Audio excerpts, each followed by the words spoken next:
ওকে, so দেখতে দেখতে আমরা বেশ কয়েকটি টিউটোরিয়াল পার করে ফেলছি। সো আজকে অনেক ইন্টারেস্টিং একটা জিনিস শিখবো বা দেখার ট্রাই করব, সেটা হলো গ্রিড এবং ফ্লেক্স বক্স।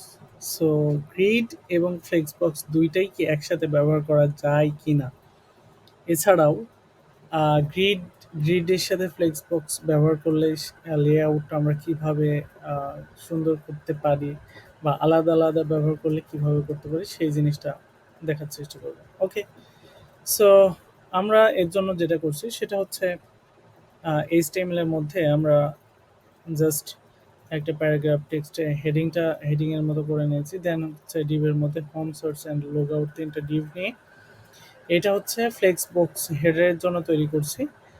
আর এটা হচ্ছে গ্রিড পেজ মিডিল বরাবর যেটা, এবং লাস্ট হচ্ছে গ্রিড হচ্ছে আমাদের ই করছি আর কি, গ্রিডের জন্য। সো লেআউটটা তৈরি করছি। সো এখন যেটা আমরা যদি সিএসএসটা দেখি, তাহলে নর্মাল সিএসএস গুলো আমরা এখানে বেসিক সিএসএস অর্থাৎ হচ্ছে বডির জন্য বা প্যাডিং মার্জিন বা কালার টালারের জন্য বা হচ্ছে এই যে টেক্সটের জন্য লেআউটের জন্য যে কালারগুলো, সেই কালারগুলো বেসিক সিএসএস এখানে আমি করে রাখছি, যেগুলো আপনি আপনার প্রজেক্টের মধ্যে পাবেন। এবং এখান থেকে হচ্ছে আমার ফাইনাল সিএসএস। ওকে, তো প্রথমত ফ্লেক্স বক্স কিভাবে কাজ করে এই বিষয়টা নিয়ে এর আগেও বলছি, আবারও বলতেছি। সেটা হচ্ছে ফ্লেক্স বক্স হচ্ছে ওয়ান ডাইমেনশনাল, অর্থাৎ হচ্ছে কেবলমাত্র হরিজন্টালি সেটা কাজ করবে। আপনি ভার্টিক্যালে এটাকে হচ্ছে কন্ট্রোল করতে পারবেন না। সো এর জন্য গ্রিডটা অনেক হচ্ছে পাওয়ারফুল। আপনি হরিজন্টালি ভার্টিক্যালি যে কোনোভাবেই আপনি প্রত্যেকটা কলামকে ঠিক করতে পারবেন বা কন্ট্রোল করতে পারবেন। সো এক্ষেত্রে আমরা এখানে একটা জিনিস দেখব, সেটা হচ্ছে এই যে হেডার। সো হেডারে আমি কি করছি, নর্মাল কলামের আপনার যতগুলো আমি কলাম থাক না কেন সেটা একটা কলামে পাবে। ওকে, সো আর নর্মালি হচ্ছে আপনার মেনু কন্টেন্ট এবং ফুটারের জন্য সেম জিনিসটাই আমি এখানে দেখছি।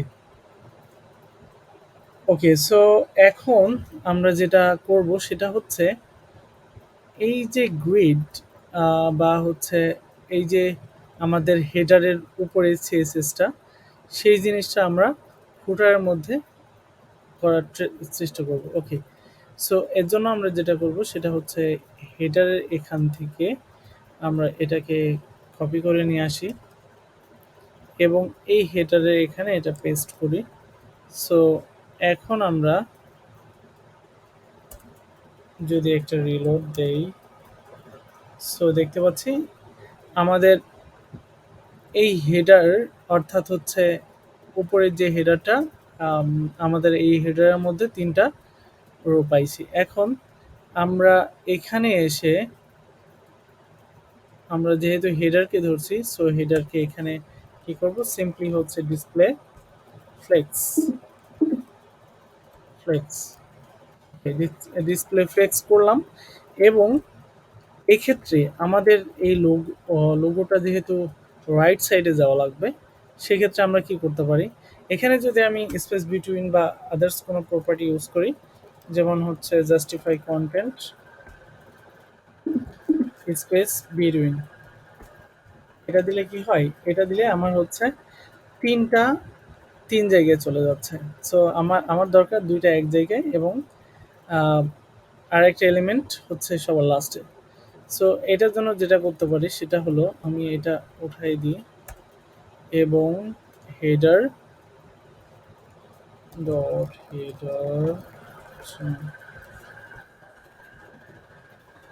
হেডার এবং হচ্ছে ইফ ইফ এবং হচ্ছে nth চাইল্ড তিন নম্বর চাইল্ডটাকে আমি ধরলাম এবং এটা মার্জিন দিয়ে দেব, মার্জিন লেফট।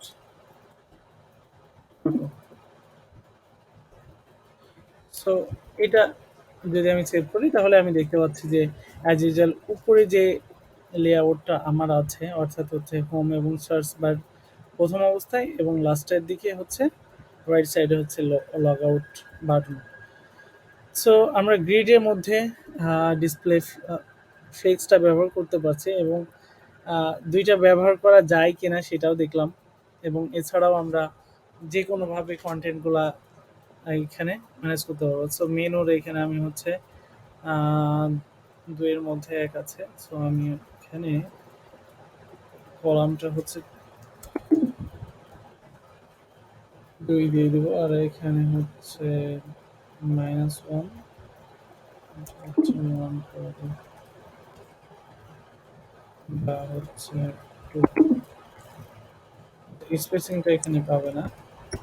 যাই হোক, সো আশা করি আপনারা বুঝতে পারছেন যে আমরা কিভাবে কাজগুলো করে থাকছি বা হচ্ছে করতেছি। সো এই বিষয়টা নিয়ে একটু প্র্যাকটিস করলে মাথায় আরো সুন্দরভাবে আসবে।